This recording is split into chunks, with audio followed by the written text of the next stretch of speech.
Good morning. Good morning. Oh, it's about to be a good day. And I believe the most important thing and one of the main reason why it's going to be a good day is because me and you are here together. Once again, declaring that everything must change. Listen, transition champions, my fellow change agents, I don't think they're ready for what God's doing. I don't think they're going to be ready for what God is going to do through you. But guess what? Whether or not they're ready or not, we coming. We coming. We coming. And we not only coming, but we are coming to change everything. We will be those agents of change, those transition champions, those people who have declared that without a doubt that guess what? We are going to see the goodness of God right here in the land of the living. And there will be nothing that we will let stand in our way of seeing what God said. Like we're going to see what God said. Listen, if you don't have a plan for your life, guess what? Somebody else does. And if you're not planning your day, someone else will. But we are going to be the people that stand up and say, no, we're going to take control, we're going to conquer, and we're going to concentrate. And we will see what God has said. God has promised us so many incredible things, and we without a doubt are determined to see everything that God says. Not just a little, not just 40%, but y'all know me. Throw the waves in the chat until it overflows. Wave after wave of God's goodness will be our experience in 2023. Why? Because we're putting in the work, we're putting in the time, and we are being built. We're being masterfully built through this process. And I wanted to read this to you guys today just to remind you, right? This is what kicked it all off, right? Is when we were reading from Luke 5, right? Luke 5. And get all the way down to verse 36. And Jesus was given this illustration. He says, then Jesus gave them this illustration. No one tears a piece of cloth from a new garment and uses it to patch the old garment, for then the new garment would be ruined. And the new patch wouldn't even match the old garment. No one puts new wine into old wineskins, for the new wine would burst the wineskins, spilling the wine and ruining the skins. New wine must be stored in new wineskins, but no one who drinks from the old wine seems to want the new wine. The old is just fine, they say. And what is Jesus breaking down to us? He was giving us the structure from which new things happen, the structure from which we go from one level to the next, from glory to glory, from faith to faith. And he was saying, listen, everything must change. You can't just patch things together. You don't take a patch and put it on an old new patch, put it on an old garment and call it new. No, you change the whole garment. Otherwise, you ruin them both. And you can't pour new wine into old wine skins. And we talked about the fact that that verse 36 represents, it's like our outer. Our outer has to change. 37 represents our input. Our input has to change. But everything has to change. And listen, I love verse 39 the most because it talks about, but no one who drinks the old seems to want the new. They'll say the old was just fine. He's saying like you got to change everything. Anything that remains will remind. Y'all put it in the chat. Anything that remains will remind. Like when you leave things remaining in your life, when God has told you to change everything, it will remind you of your old ways. And a lot of times people are trying to parse their ways into progress. But the problem is if there's something in that old that you still are clinging on to and you're still tasting it little by little while God is trying to bring you into a new season, it would just cause you to be undecided. It will cause you to be undecided if you were still playing around with the old while trying to taste the new. That guess what? It's going going to confuse your taste buds. It's going to confuse your commitment. It's going to soften your conviction. And that's why I tell people everything must change. Everything must change. Put some change in the chat. Put some change in the chat. Why? Because anything that remains will remind. And anything that reminds you of where you once were has the potential to take you right back to where you once were. You have to close some doors. Close some doors. Y'all know me. Put some doors in the chat. You have to close some doors and be like, no, I'm focused. I'm dedicated. I'm about what God has called me to do. And I will make sure that there's nothing remaining that will remind me of the old me. And you know, sometimes that's your outerwear. It's the clothes you wear. Listen, you want to mark the moment that change took place. And that's why we're doing so many radical things. That's why we're taking this radical season. And, you know, evening people are becoming morning people, right? Why? Because, listen, I have to absolutely remind my body every day that this is a new season for me. This is a new chapter for me. And guess what? You can program your body. Your body is programmable. And that's what we've been about here. We've been changing our software mentally. We're going to start changing ourselves physically. Listen, the trainers are getting ready. They in the chats too. And they are watching y'all like, we going to get it. We're going to get it because we're developing not only social accountability, which that's what we do here, but we want to develop professional accountability.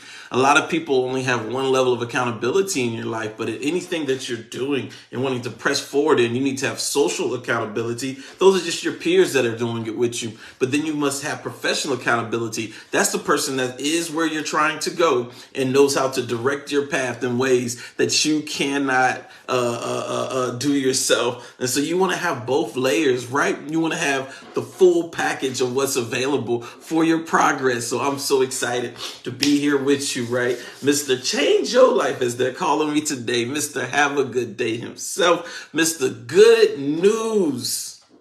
Pastor Brian Poe. Your agent of change. And like I always say, you're going to change, not because of what I say. What I'm saying is just stirring your pot for what God is speaking to you. What God is speaking to you. It's so amazing yesterday, right? As I was walking around the hotel after my video, I ran into a young lady that was working at the hotel, and she was like, what are you, some type of podcaster? And I looked at her, I was like, no, I guess, I guess this is what they look like. And I was like, listen, I'm just here to change somebody's life. And she was like, listen, my life needs changing. I said, then listen, you might need to get on this call. I don't know if she's on here or not, but it was so funny because she's like, I was just thinking to myself, I struggle to do what I know I need to do. And I was like, you ain't alone. Come join this group. We are going to change everything. It just reminds me that we are not alone, man, in what we are doing. You're not alone. Everybody who's intelligent is seeking progress. So go ahead, man. Put a smile for yourself today that you're like, listen, I'm going to seek progress in my life. But I was telling her, like, listen, it ain't just me. It's not about what I'm going to say. It's about how you respond to what's being stirred up in you as we do this together. It's about the choices you make in response to what is happening in these mornings. Because guess what? New beginnings, y'all know our success habits require a new commitment. You have to make a new commitment. You have to make a new commitment. You are not telling the truth if you're saying that, hey, I'm starting this new thing. I'm having this new beginning that I'm having, but yet you have made no new commitments. You've made no new choices, no new decisions that are going to actually transition you, exchange what you have, and bring you into where you need to be. And those new commitments require that you do what, team? 1, 2, 3. Y'all, I hear a chorus all over America right now. 1, 2, 3. Make room. I got hit up. Somebody in Dakota. Dakota has chimed in, man. They're a part of these chats, right? And so it requires that you make room. Because truth is, a new vision, a new purpose requires a new you. And so you have to give yourself space for that new person to develop, space for that new person to come to fruition. And so you have to always be making room. And that's why we go through that perfect formula day. It's going to give us a plan on how we grow in efficiency, because the more efficiency I create, the more room I have for new to come. Like, we have to be creating efficiency if we're expecting for new to come from God. Like, God's not going to make us busy. God makes us productive. And in order for us to be productive, we have to be growing in efficiency in what we're trying to do, right? Because truth is, one thoughtful moment is worth more than 1,000 mindless traditions. We're bringing our mind to everything that we do. Nothing thoughtless anymore. No more thoughtless behaviors. Like, no. Like, if I'm there, you're going to get all of me. If I'm there, I'm well rested, well prepared to get the job done. Truth is, there's nothing more threatening to the progress of your new thing than what, y'all? An old mind. Like, that old mind will destroy every new thing that God is looking to do. And that's why we established, like, listen, we have to start studying more. We have to start reading more. We have to start diving in deeper into the things that make our lives come to where they need to be. I got text yesterday. Someone was asking me, like, man, Pastor Brian, what do you use to study? And I was like, yeah, there's different levels. I don't know which level you were at, but no, 2 years ago, I made like a $1,400 investment into my study materials. And I'm constantly making investments into these things. Why? Because I have to bring a new mind. I have to divest into the things that are taking me in the direction that God's called me to be. Like, it's going to cost you something, not only of your time, but also financially, in order for you to progress. And I'm like, I know that's not where everybody is, but I'm just giving you an inspiring to understand that's where you're going. Your educational process didn't stop in college. It didn't stop in high school. It didn't stop in middle school, but it has continued. And if you're expecting for your mind to constantly be able to keep up with the progress of your life, you have to give it sound material so it can do so.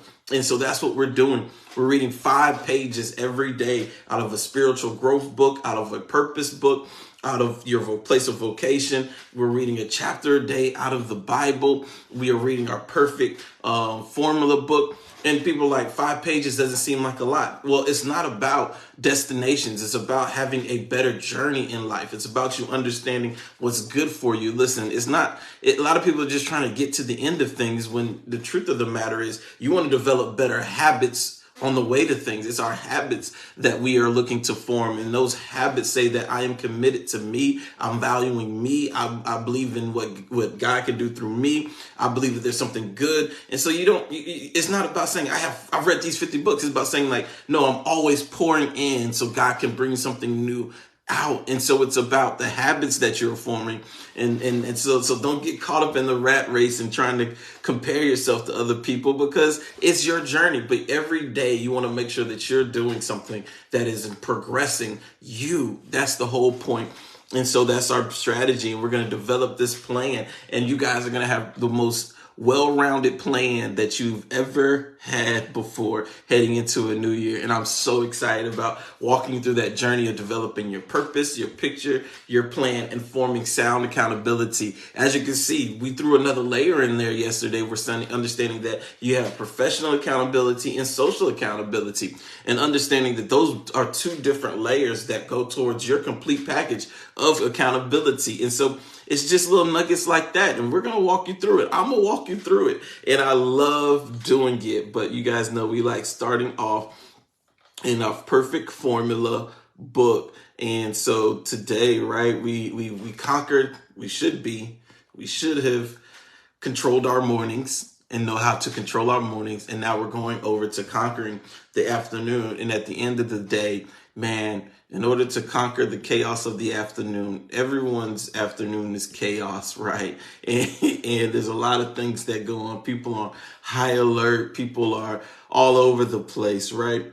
And so it becomes essential that your planning and preparation is solid. The only way to be able to conquer the chaos of the afternoon is to have solid planning and preparation in place. In the book this time, Craig Ballantyne introduced to us this concept called Mission Plus, which is a chef. It's a chef. What a chef does. And it just simply means that everything must be in its place. Everything must be in its place. And it's like if you are cooking a meal, and you guys know I love to cook. I know many of you guys love to cook. If you really, really want to be efficient while you're cooking, you go ahead and measure out and set out everything that's a part of the meal you're going to cook. before you actually start cooking. You make sure that everything is measured, everything is where it needs to be, so that while you're in the process of cooking, you're not running around wild trying to bring parts in play. You're not trying to find the salt, measure the salt while the food is cooking. You go ahead and set those things out, so that way when you get into the cooking process, you'll look far more composed in what you were doing, because everything was already laid out in advance.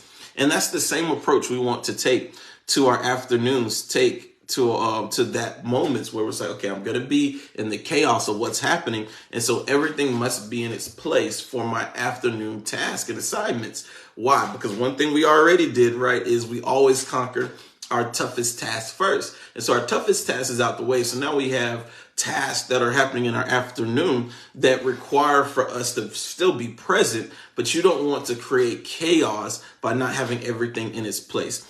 And so what we want to do, and I know this is going to be a little tedious, but at the same time, I pray that you're applying these things and seeing its effectiveness. When you apply it and see its effectiveness, it's like it's so much easier to put in the work. But that simply means that when I'm making my to-do list or doing, putting that together, is that I'm now cross-referencing it with what are the things I need in order to accomplish that task. Like, there may be a person's response that you need. There may be an answer that you need. There may be approval that you need. There may be other integral parts that are a part of you accomplishing that task. Well, what Mise en Place means is I make sure that all those things are in their place before I start the task. And that starts with making sure that in that morning when I get up, before I start it, like the first thing I'm going to sit down and do is make sure that if I need any of those things from any other people, I contact them and I get all the things I need, so that when I hit the time slot for me to do that task, I already have all the pieces in place. I'm not trying to get the pieces when I'm doing it. I'm already assembling what I need in order to accomplish what I have to do. And so it's very simple. And once you get into the habit of it, you'll find out it creates so much efficiency. What that means for a lot of people is they set out like a first thing they do is listen. And when I get to work, or if you work from home, 30 minutes of time I set aside, and I do all of my communication. Like, hey, I need this from you. I need that from you. Hey, did you finish this part of our project? You do all those communication things. And throughout the day, people respond. They don't always respond right away. But the goal is, once I get to that task on my list, I hope to have received their response so that I can effectively do what I'm doing without having to communicate with others while I'm doing it. Like, I want to have all the pieces in place for what I'm going to do before I actually get to doing it. I want to have it all out of the way so that when I focus in on the task that's in front of me, I'm not trying to call people. I'm not trying to email people. I'm not waiting for responses that are a part of what I'm doing. I've already gathered that information, and before I start it, I have all the pieces.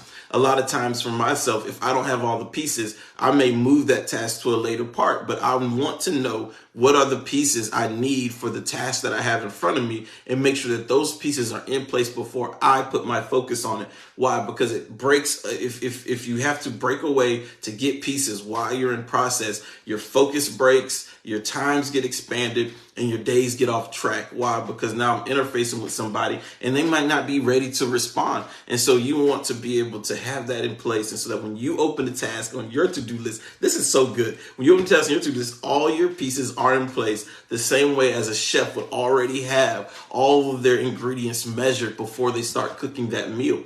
You want to start to approach your task that same way. Yeah. It will absolutely radically change your productivity level. Your efficiency will shift, and go through the roof if that is something that you actually start to apply. I'm trying to tell you. But you want to do that both physically and mentally, because you want to control your work environment. You want to take control over your work environment. But also, right, it takes us doing two things to take control over our work environment. That means that we take responsibility of the things that also get in our way. Like, what are obstacles that you experienced yesterday that led to your lack of productivity? and there's always something there. But the point is for you to have those things down and think about ways in which, at least 2 for each one, that you can avoid that obstacle today. And so you want to, at the end of your day, reflect over your day and say, man, what obstacles stopped me from being efficient as I could be? And then bring those solutions into your new day. So why, if you hit that same moment, you already are planning on how to respond to make sure that you are efficient in what you are doing. Listen, it is absolutely life-changing to your productivity to put these things in place. I know they may seem tedious and they may seem like what? But I'm telling you, at the end of the day, your productivity will shoot through the roof. You will begin to make room in your life and your efficiency will be so great. Your mental clarity will be so keen. It will literally spark new things for you. So put the sparks in the chat, put some lightning bolts in the chat, and you will find yourself being able to have the bandwidth to be able to take on new things. And I mean, that's the goal, is to make room, to create the efficiency. And it takes doing those, being very intricate about the very details of your life. But yeah, is that good? I pray that was good. I believe it was good. I believe it is good. I believe it is good. And so, man, just to kind of wrap that up, you want to handle all the integral parts of communications before you get to a task. You want to identify all the obstacles and create solutions for each one so that your next day you're not being thrown off by the same things that got you in the last day, right? And that means that what are you doing? You leave trivial matters on the side until you have made progress on your priority. And that means that, man, if there's issues going on across the world, the new headline of the day is like, I don't participate in these trivial matters until I've made progress on my main priority.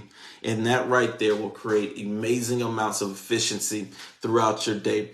But also, what are we doing? We're going to go to our chapter of today, and just as we would, just to line this thing up, in 1 Corinthians 14, Paul is delivering what I want you to see. And if you sum it all up, the whole picture that Paul is delivering to us is everything must be done in properly order. Everything must be done in proper order. And that is regards to our spiritual lives. Like Paul was letting them know, and this is so important for you to realize that he was talking to the church of Corinth, but he was letting them know that there are things that have got absolutely out of order. But God is a God of order. Like God loves for things to be in order. Order before increase is one of the things that we always say, understanding that God is not going to bless our chaos.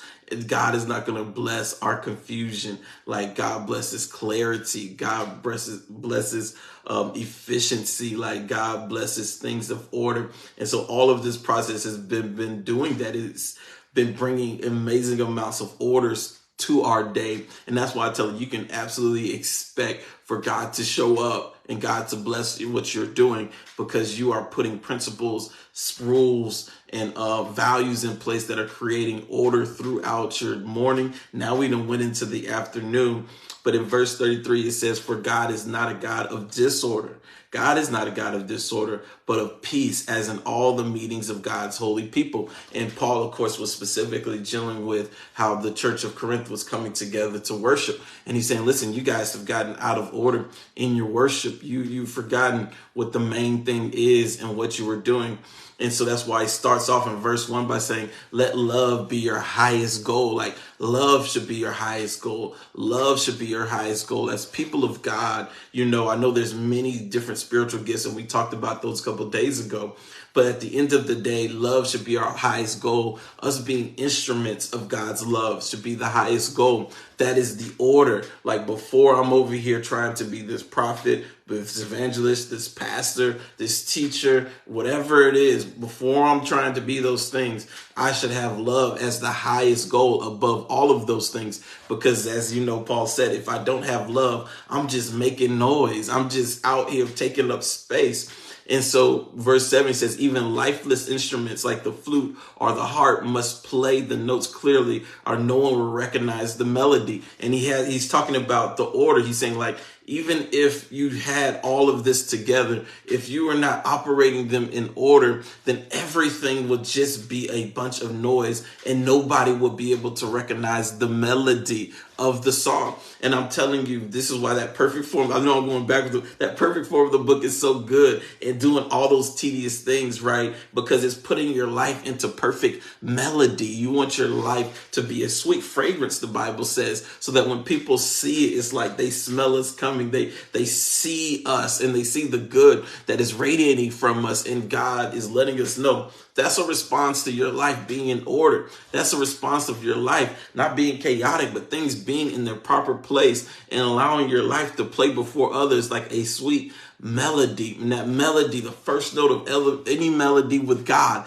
is the note of love. Like, love is the first note that's played in any song that God sings. And he was saying, listen, all these things, people don't even, of course he was addressing specifically when people were talking about speaking in tongues and prophecy, and he was saying there's an order to those things, because we want to make sure, because he's speaking about in the church about reaching people, and he was saying, like, if you're not even interpreting what you were speaking in tongues about, then people don't even know what you were saying. That's communication between you and God, which is great for you.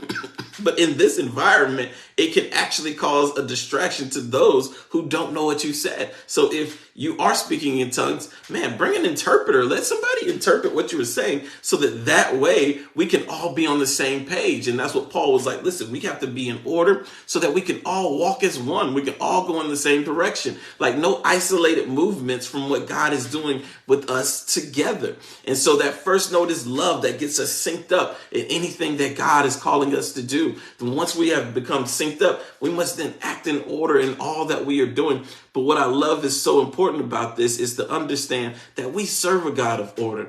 We serve a God who wants things to be in perfect melody. Like, God is not okay with chaos and confusion. Like, God is not trying to bless it. He's not trying to be a part of it. Like, God absolutely, I tell people, yeah, you know what? God does bless confusion. He blesses it with clarity. Like, God does bless chaos. He blesses it with peace. Like, he's like, no, you try to do something else. And I'm trying to tell you, listen, you need peace, you need order, you need clarity. And so we should be people of order, always putting things that seem as though they are causing chaos and saying, listen, before we move forward, let's put this thing in order. Before we get too far down the road, let's put this thing back on track. Listen, man, if you are excited about today and you are excited about order, put a menu in the chat, put some food in the chat. Like, I'm about to place my order, and my order is going to be a day of peace today. But I love you guys, man. I thank God for you guys. But also, going on to our next part, into our Trust Me book. And I love today, we actually flipped over into chapter 5. And chapter 5 is all about composure. All about composure. And I love this because this is talking about that outward. You know, we've been talking about, man, we be pouring a lot of things inward, but are we working on our outward? And a lot of what Pastor was dealing with here is understanding that, listen, we must be people of composure. We must be people that have virtues of patience and trust. And as people see us, they should see us as people who are always composed, people who are always have it together. We should never look like we're just panicking. And of course, you know, Pastor, he says, listen, don't ever let the devil see you sweat. Don't ever let the devil see you sweat. Don't ever let the devil see you sweat. Like, sweat is evidence that you're starting to fear. And fear is there because there is doubt. And all of that makes you start to sweat. Don't let the devil see you sweat. Stay calm, cool, and composed. And of course, he went to the book of Daniel and talked about Shadrach, Meshach, and Abednego, because those were 3 composed brothers right there. They were up against incredible opposition. You know, King Herod had gave this call, and they were like, listen, we will not bow down to any other God, regardless of what the threat is that's coming against us. But we will remain composed even in this. Even in this threat, we will remain composed. You guys, man, we have this. We do have a mandate for us to carry ourselves outwardly as good as we are inwardly. And that outward needs to be cool, calm, and collective. I call them the 3 C's. Y'all put 3 C's in there. Cool, calm, and collected, because we are people that contain such incredible power. Why would I ever sweat? Listen, and a lot of times, when does the sweat start? The sweat starts as we start hearing the details of what's coming up against us. And Pastor says, don't let the details ever get you shaken. Don't let the details ever let you shaken. If God told you to do it, don't allow the details as you start to go towards it to cause you to sweat. It's like, man, God told me to do this thing. Then you start figuring out how much that thing costs. And next thing you know, you start to lose composure. No, be as calm, cool, and collected as you were before you knew how much it cost. Be as calm, cool, and collected as you were before you found out who was coming up against you. Like, keep that same calm, cool, and composure look. It's so funny, we be watching football games and you're like, man, you can tell when the head coach just ain't got it. I've been watching our Bucks, and it's like, man, I really wish he would show something else. Like, listen, we all see what's happening. I don't know, but what I want to do is look down there and see the head coach look like he still got it together. Like, I want him to look like he's still cool, calm, and collected. Like, I want the composure to be here. I know we didn't know we was going to be down by 33 points, but guess what? We are, but I need you to stay locked in. I need you to be just as confident as you looked in the pregame presser as you look right now on this field. And that's what God is asking us to do with our lives. Like, man, we have to be cool, calm, and collected. Just because we found out the details doesn't give us reason to drop our composure, to drop our confidence, to drop our outlook. No, we're going to keep smiling. If I was smiling when I started, I'm going to be smiling as I'm going through. And that's what they did, man. They did not move off what God said. And you'll be surprised at how much you stay confident, how much you stay encouraged, and how hard it is for you to give up when you decide to keep your outward composed. It's like, no, I'm going to go in and I'm going to stay looking just as confident as I started. Sometimes before you start a meeting that might throw you off, you just have to tell yourself, I will control my facial expressions in this meeting. I'm going to go in there and I'm going to look cool, calm, and collective. I'm going to deliver what needs to be said the way it needs to be said, and I'm going to remain composed while I'm doing it. Listen, if this is good eating, y'all already know. Put the fruit in the chat. Put the fruit in the chat. Put the fruit in the chat. But that's what it does, man. So powerful. We're going on to our bigger, faster. Ooh, that's the right direction. Going on to our bigger, faster, stronger leadership. Wow, this is good today. And man, as you guys know, this book is on leadership, but it's not just about leadership in business, but this is leadership that can impact your home, your relationship, anything that you are looking to lead in. This absolutely can help you. And so in this, right, it's also, we're still dealing with colossal failure, right? Dealing with colossal failure. And in this part, it talks about not giving slackers anywhere to hide. Do not give slackers anywhere to hide. Do not give slackers anywhere to hide. I'm trying to tell you, in everything that you're doing and everywhere God is taking you, we cannot make room for slackers to hide in what we are doing. Many people don't like collaborative work environments. Many people don't like collaborative work. But the goal of all of that is to not give slackers anywhere to hide. Like, slackers will not hide in what God is doing in my life. You will be known and recognized right away if you are choosing to slack on what we are doing. And that's what he starts to encourage. He encourages us to create more team environments. Why? For the direct purpose for slackers not to hide. And sometimes it's just even simpler to let people know that's why it's doing this. Great team meetings have systems and structures to create and intensify positive peer pressure. And the goal of it isn't to point people out, but you want people to always feel encouraged in the work that they're doing. Well, when you create team environments, people, they can get applauded by their coworkers. They can get recognized for their input by their coworkers. And that creates positive momentum. Like, I know a lot of people feel as though, man, teamwork means I have to depend on people, but also teamwork also builds in positive reinforcement while you're doing a task. And so it's like, you can't just take one off and not consider the other, and realize that, man, teamwork gives the ability for people to feel encouraged in what they are doing. You want to create it at every point that you can, for the reasons of helping people respond to positive peer pressure and making sure that, man, that they are just reporting. That's the one thing that you want to make sure with any team thing that you're putting in place, is that there's always points of reporting of what and how the team is progressing. Why? Because that's the only thing that many people don't like about teamwork, is the fact that the people who are a part of it don't always do their part, and one person ends up shouldering the weight. Well, how do you make sure that that one person doesn't end up shouldering the weight? Is that you make sure that there's always contact points in teamwork to make sure everybody's doing their part as the team, and making sure that people are having to, in front of people, say, man, this is where I'm at in the progress of the thing that we are doing together.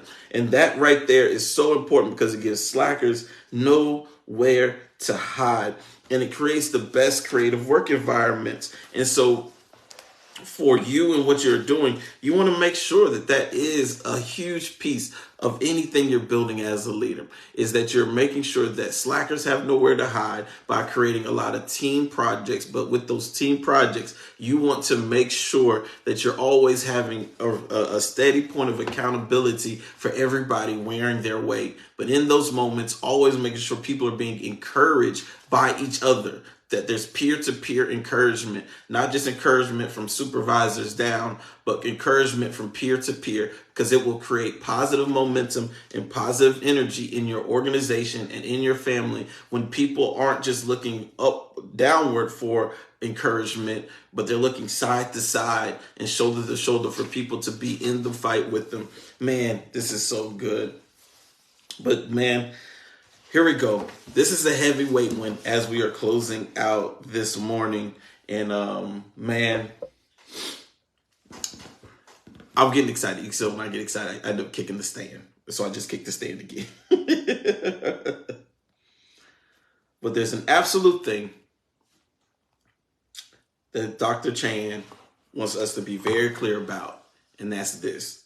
Never let irresponsible people cause delays. Never let irresponsible people cause delays in anything that you are doing. Man, this one is tough, because it takes a lot to recognize. Some people are like, hey, we need an extension. Hey, can we change this date? Hey, can we change that? Can we do this? These questions come up all the time. But you want to make sure, and you want to go in and find out, is this decision being made because someone has been irresponsible a part of what we're doing? Because we can never let irresponsible people cause delays. When you allow irresponsible people to cause delays, you are announcing to the team that irresponsible people run the team.